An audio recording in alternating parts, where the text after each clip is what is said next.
passer la parole un peu à Jacqueline, et puis Monique, tu termineras. Hein? Moi? Non, l'autre Monique. Ah, l'autre. Ah, voilà, parce que j'allais dire non, pas deux fois quand même. Nous sommes envahis par le Ah oui, Vas-y, N'est-ce Jacqueline. pas? Alors moi je suis née à Saillant et j'habitais en plein dans le village avec mes parents et mes grands-parents.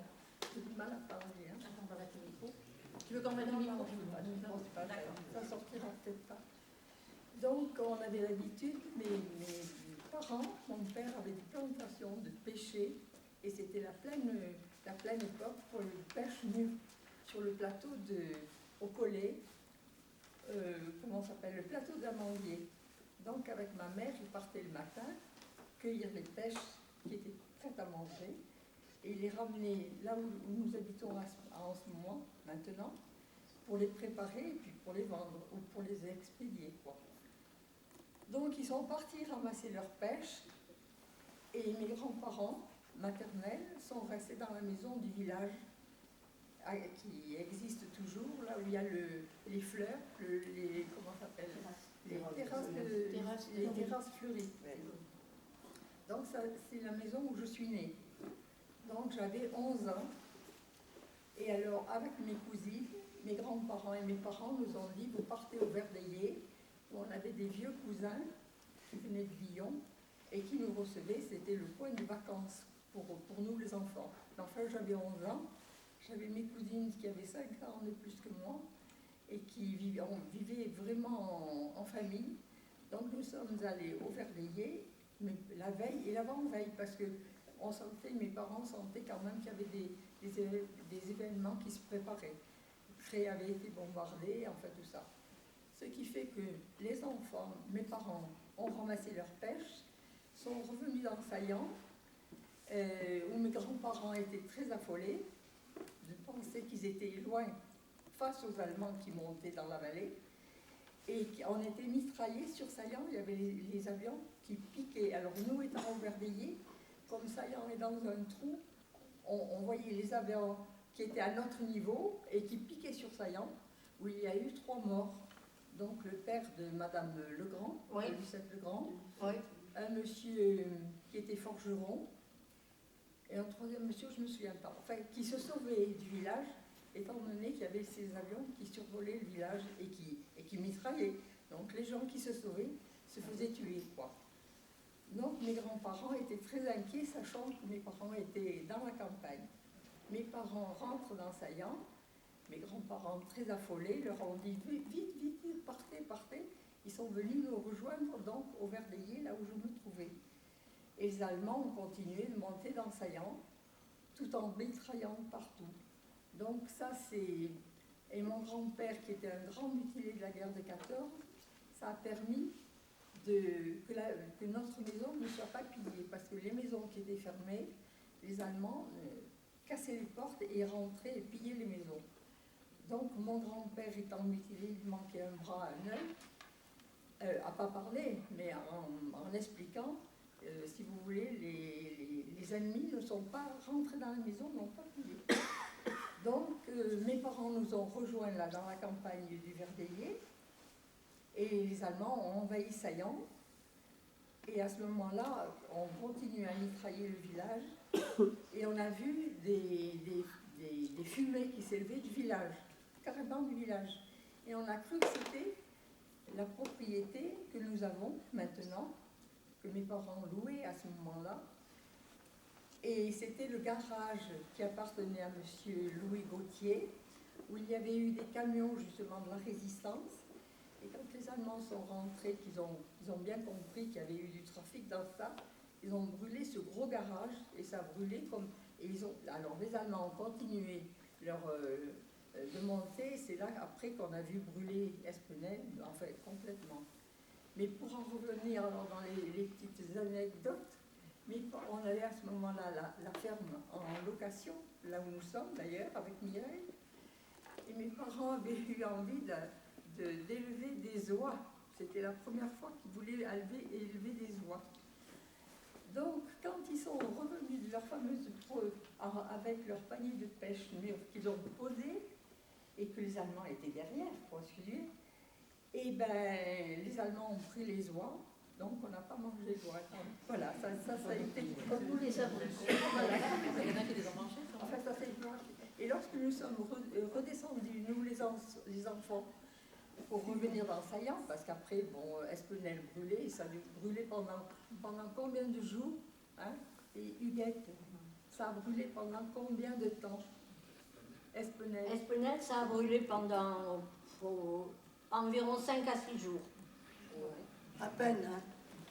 Ben, nous, on était par rapport. Ça faisait beaucoup d'effets, moi je pense beaucoup plus. Ben, ça fumait après, c'était ça. la fumée après.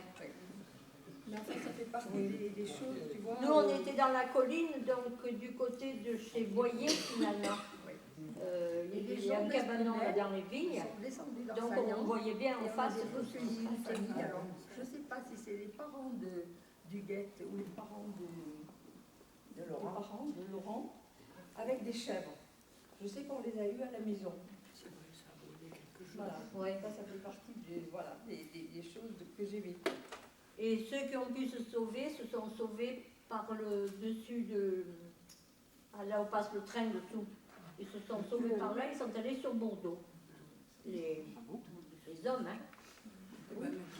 Là, quand les Allemands ont dit que quand ils ont remis le feu, maman, elle est allée prévenir les hommes, et les hommes sont tous partis. Oui, Ils sont allés à Bordeaux. ils sont allés à Bordeaux. Et ils Ouais. sont restés au moins un mois. Ils sont restés au moins un mois là-bas. À Bordeaux, ils étaient. Oui.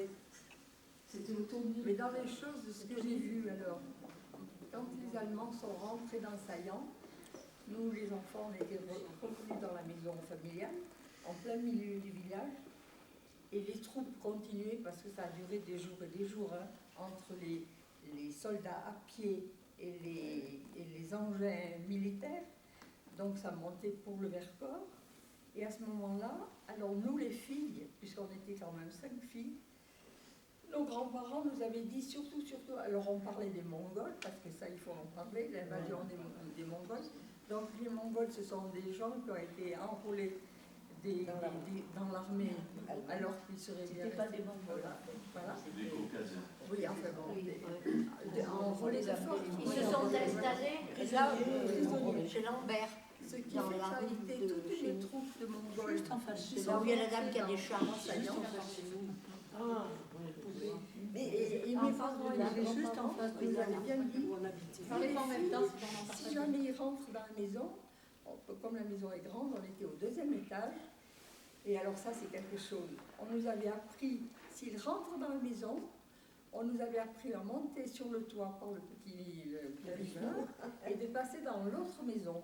Ah oui. Depuis, je suis montée plusieurs fois sur le toit à cause de ça. Bon, à cause de ça, ils ne sont pas rentrés, mais je veux dire, on avait appris. Et c'était. Alors, j'avais quand même 11 ans, hein, et mes cousines avaient 15 ans. Donc, tu vois, c'était des jeunes filles. Mais je ne sais pas à quel jour c'était quand les Mongols sont arrivés. C'était après. Ou le 27 ou le 20. Ah, c'était le même mois. Ah oui, oui, En ça, juillet aussi. oui, ah, oui, ça c'est sûr. Moi, je les ai vus aussi. Les Mongols. Ils sont montés à Vérone aussi. Le même jour que quoi? Non, moi, je te parle je parle du 26.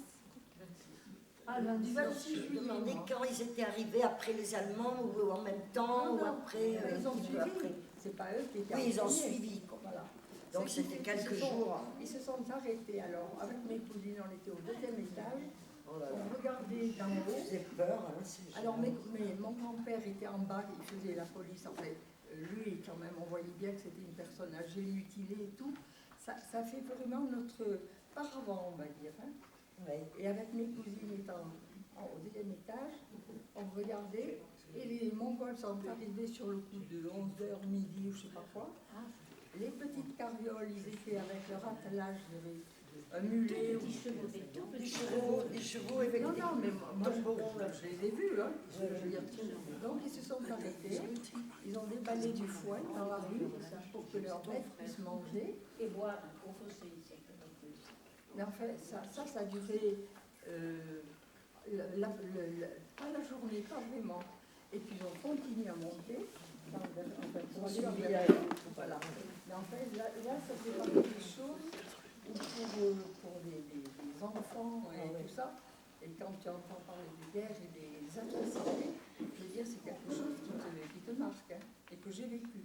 Alors, nous, nous étions à côté de chez Gourévini, s'il y a des Saillançons, qui se rappellent peut-être que Madame Gourévini nous dit, Donc tu dis derrière le oignon. voilà, Voilà. les Mongols sont là, les Mongols sont là, parce qu'ils étaient rentrés dans la chambre de Clémentine Champ, tu vois où c'est, voilà, qui avait été visée pour être violée, et le fils Gourévini a jeté dans la cour une couverture sur Clémentine. C'est bien qu'ils n'ont pas pu la repérer, voir qui c'était. Mais nous, on nous avait camouflé, ma sœur et moi. Et voilà, et c'était, les Mongols sont là. Alors, une petite précision, Jacqueline, juste, pour Monsieur Legrand. Ils étaient au cabanon du péché, et il a voulu revenir chez lui, chercher soit la moutarde, soit le sel, j'en sais rien. Il est mort à la descente du chemin. Voilà, et là, Il a été tué là. il a été visé par l'aviation. Voilà, dans des Voilà, choses. c'est ça. Et en fait, on a les dénonciations. Oui. C'est quelqu'un de saillant qui a dénoncé Ben oui, Clémentine a été dénoncée, bien sûr. et qui est parti parce Madame qu'il Madame avait Gauthier, peur de pareil. recevoir un coup de fusil. Madame Gauthier, l'institutrice. C'était Besson. Et Irma Bert. Besson. Irma Ah bon. Bert, voilà. C'est lui qui a dénoncé. Oui, oui. Et il a fiché le camp. Paix à son âme.